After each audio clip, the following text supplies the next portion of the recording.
आप लोग अच्छे हो। आपका स्वागत है आपके अपने यूट्यूब चैनल मिस्टर केमिस्ट्री में।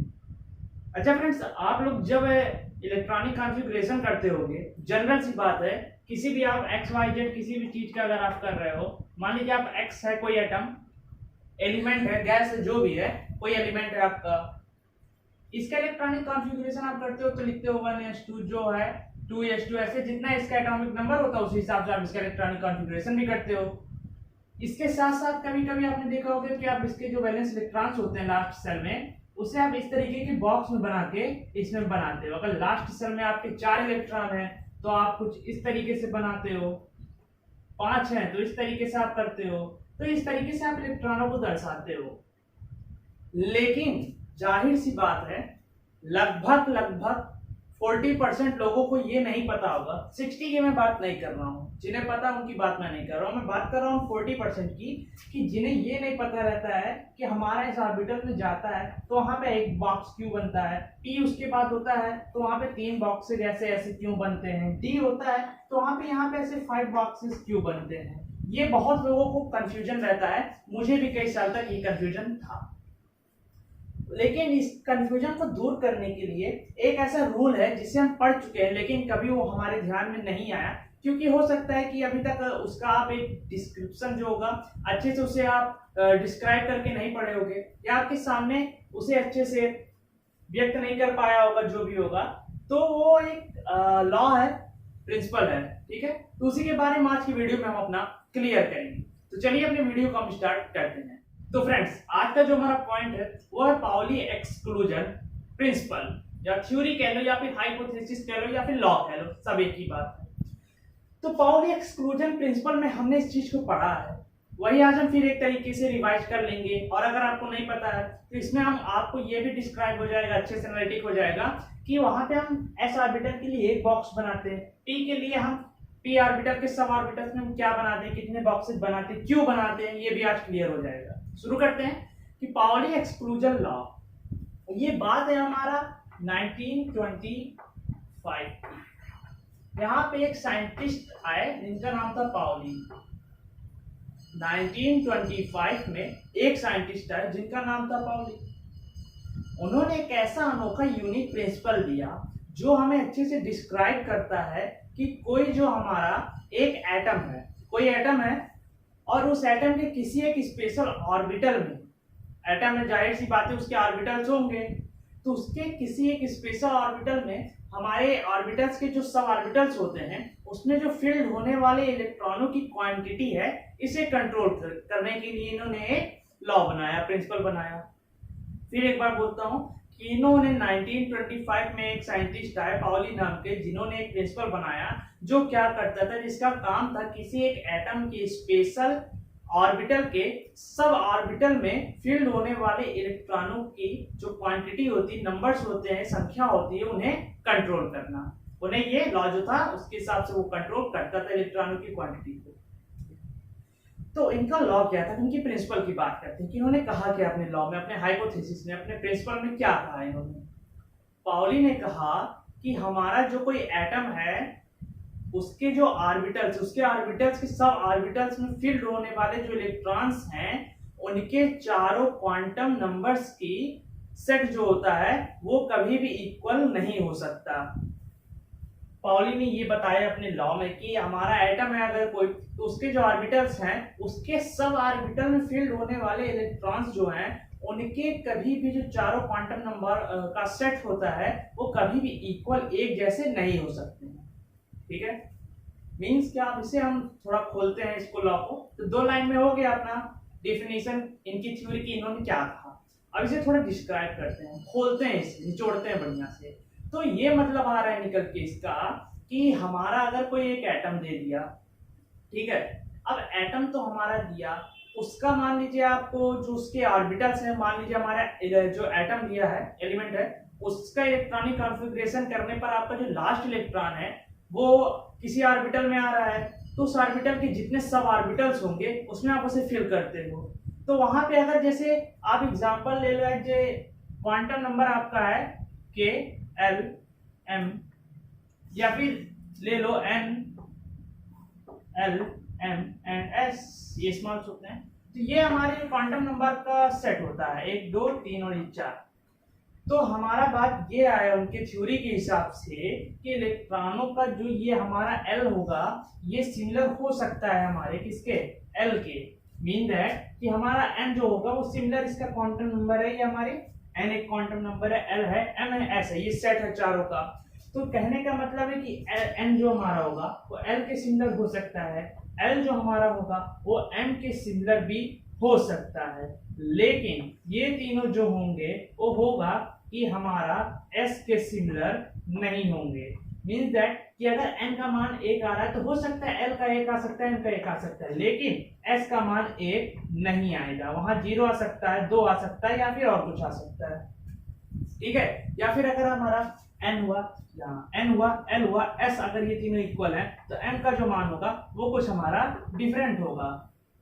ये इनके कहने का मतलब था। ये तो होगी थ्योरी की बात। ठीक है, ये क्लियर हो गया इनका थ्योरी कहना क्या चाह रहे थे। यही था इनका पाउली का एक्सक्लूजन प्रिंसिपल, कि वहां पे जो हमारे चारों क्वांटम नंबर का सेट होता है उनमें से 3 जो हमारे क्वांटम नंबर हैं उनका जो वैल्यू है वो सिमिलर इक्वल हो सकता है, लेकिन चौथा जो हमारा है उसका जो वैल्यू है वो सिमिलर नहीं होगा, वो तीनों से डिफरेंस ही होगा।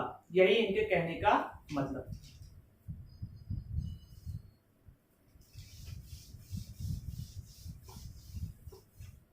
अब ये तो हो गई बात पाउली एक्सक्लूजन प्रिंसिपल की। ठीक है, अब इसके बाद आता है कि जो हमारा प्रिंसिपल इन्होंने दिया इसके हिसाब से कुछ चीजें होंगी। क्या क्या पॉइंट्स क्लियर हो गए, कुछ पॉइंट्स भी क्लियर हुए हैं इनके प्रिंसिपल के हिसाब से। जाहिर सी बात है प्रिंसिपल है, लॉ है, तो कुछ पॉइंट्स ये क्लियर करने के लिए बनाया गया था। तो जनरल सी बात ये पहले इसमें इन्होंने क्लियर किया।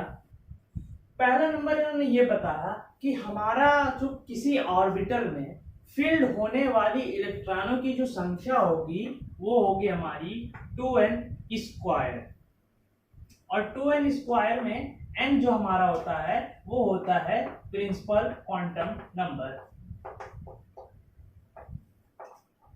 ठीक है, यहाँ जो n होता है वो होता है हमारा प्रिंसिपल क्वांटम नंबर। n की वैल्यू वहां पे आप रख सकते हो, ठीक है, अगर मिला है आपको तो किसी ऑर्बिटल में फील्ड होने वाली इलेक्ट्रॉन की संख्या हमेशा 2n स्क्वायर ही होती है। एक पॉइंट ये इन्होंने क्लियर किया। दूसरा क्या क्लियर हुआ हमारा कि देखो हमारा जो s ऑर्बिटल है, ठीक है, अब इन्होंने ऑर्बिटल्स के बॉक्सेस बताए कि वहां पर किस ऑर्बिटल के लिए कितना बॉक्स हम यूज करते हैं, उन बॉक्स को हम बोलते हैं क्या है, ये भी आपको क्लियर हो रहा है। देखो इन्होंने कहा कि हमारा सेकंड पॉइंट में कि आपका जो s ऑर्बिटल है, ठीक है, s ऑर्बिटल 4 होते हैं, spdf, ये हमारे ऑर्बिटल्स हैं।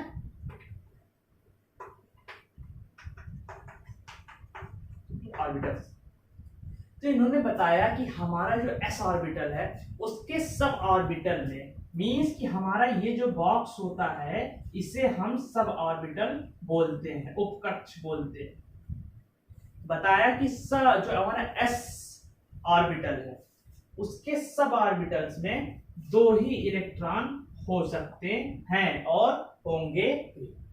सब जो हमारा s ऑर्बिटल के सब ऑर्बिटल में 2 इलेक्ट्रॉन होंगे।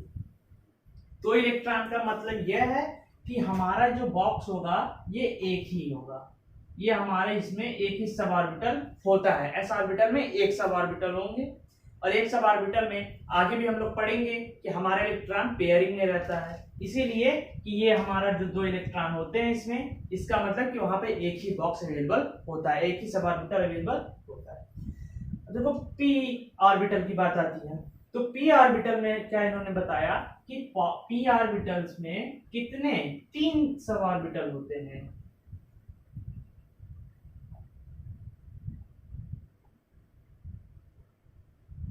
p में हमारे 3 सब ऑर्बिटल होते हैं। इसका मतलब कि इसमें कितने इलेक्ट्रॉन्स हो सकते हैं, इसमें टोटल 6 इलेक्ट्रॉन हम p ऑर्बिटल में अपने 6 इलेक्ट्रॉनों को हम फिल कर सकते हैं, वहां पे 6 इलेक्ट्रॉन ही सिर्फ फिल होंगे। d ऑर्बिटल में बताया कि d ऑर्बिटल के जो सब ऑर्बिटलों की क्वांटिटी नंबर होती है वो होता है 5, 1 2 3 और ये 4 और 5, ये हो गया इसके सब ऑर्बिटल। मींस क्या इसका मतलब निकला कि यहाँ पे हमारे टोटल 10 इलेक्ट्रॉन अवेलेबल होते हैं अपने डी ऑर्बिटल में। 1 2 3 4 5 2 जा 10। यहाँ पे हमारे 10 इलेक्ट्रॉन, यहाँ पे कितने 2 इलेक्ट्रॉन अवेलेबल हैं, यहाँ पे 6 इलेक्ट्रॉन और यहाँ पर कितने 10 इलेक्ट्रॉन्स अवेलेबल होते हैं डी ब्लॉक डी ऑर्बिटल में। एफ ऑर्बिटल में क्या है रूल? एफ ऑर्बिटल में इन्होंने ये बताया, क्लियर किया कि हमारा एफ ऑर्बिटल में टोटल 7 सब ऑर्बिटल्स होते हैं।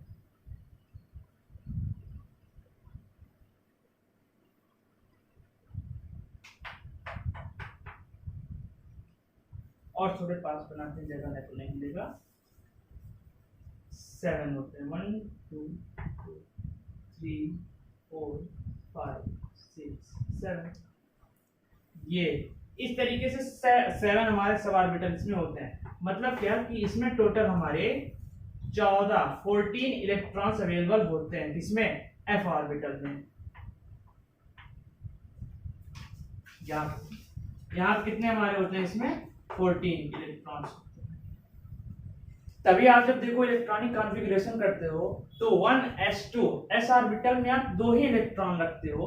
किसी भी चीज का अगर आप करते हो 1s2 2s2 2p6 ऐसे ऐसे करते हो आप, 3s2 ऐसे ऐसे चले जाते हो आप करते हुए। तो यहाँ देखो, इसको भी देखो, नोट करो, हर चीज में एक चीज खोजो। आप एक क्वेश्चन हर अपने जो भी कर रहे हो उसमें एक क्वेश्चन खोजो, आंसर आपका अवेलेबल खुद हो जाएगा, तब आप थ्योरीज भी समझ सकोगे।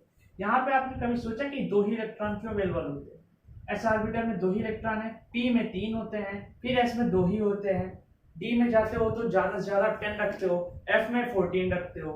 तो इसका यही मेन चीज है, रीजन कि यहाँ पे इन्होंने ये रूल बताया पाउली ने अपने एक्सक्लूजन प्रिंसिपल में कि यहाँ पे हम एस ऑर्बिटल में 2 इलेक्ट्रॉन अवेलेबल कर सकते हैं, पी में हम 6 प्रेजेंट कर सकते हैं, डी में 10 और एफ में 14 इलेक्ट्रॉन हम प्रेजेंट कर सकते हैं। ये जो थे हमारा, ये अलग अलग टाइप के जो हमारे क्लियर हो गए। तीसरा भी पॉइंट है जो कि इसी में कंबाइन हो गया है कि हमारे एस में, एस जो हमारा ऑर्बिटल होता है उसमें हम ज्यादा से ज्यादा 2 इलेक्ट्रॉन रख सकते हैं। और तीसरा जो हमारा पॉइंट है इसके बाद, वो एक है यहाँ पे कि हमारा जो एक सब ऑर्बिटल होता है इसमें सिर्फ 2 ही इलेक्ट्रॉन होंगे, 2 से ज्यादा इसमें इलेक्ट्रॉन नहीं होंगे।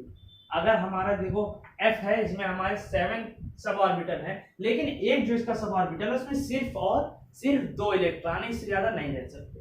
आगे इसको हम पढ़ेंगे किसी और के हम प्रिंसिपल में, हाइपोथेसिस में, बोर्ड में पढ़ेंगे कि यहाँ पे 2 इलेक्ट्रॉन क्यों होते हैं या 3 इलेक्ट्रॉन जो होते हैं पेयर में रहते हैं, क्यों रहते हैं, ये हम पढ़ेंगे दूसरे। ठीक है, तो ये हो गया हमारा पाउली एक्सक्लूजन प्रिंसिपल। तो आज के वीडियो में बस इतना ही। वीडियो पसंद आया होगा तो लाइक कर देना, नहीं पसंद आया होगा तो लाइक मत देना। और अगर अभी तक आपने चैनल को सब्सक्राइब नहीं किया है, सब्सक्राइब कर देना और गाइडिंग वीडियोस को आप शेयर करते रहो। चलिए मिलते हैं अपने अगले एक वीडियो में, जो कि इसी की तरह सिमिलर एक बहुत अच्छा प्रिंसिपल है, हाइपोथेसिस या लॉ कह लो या रूल है, वो भी बहुत इंपॉर्टेंट है, उसमें बहुत सारे पॉइंट्स जो है क्लियर होंगे। तो चलिए मिलते हैं अपने अगले टॉपिक पर।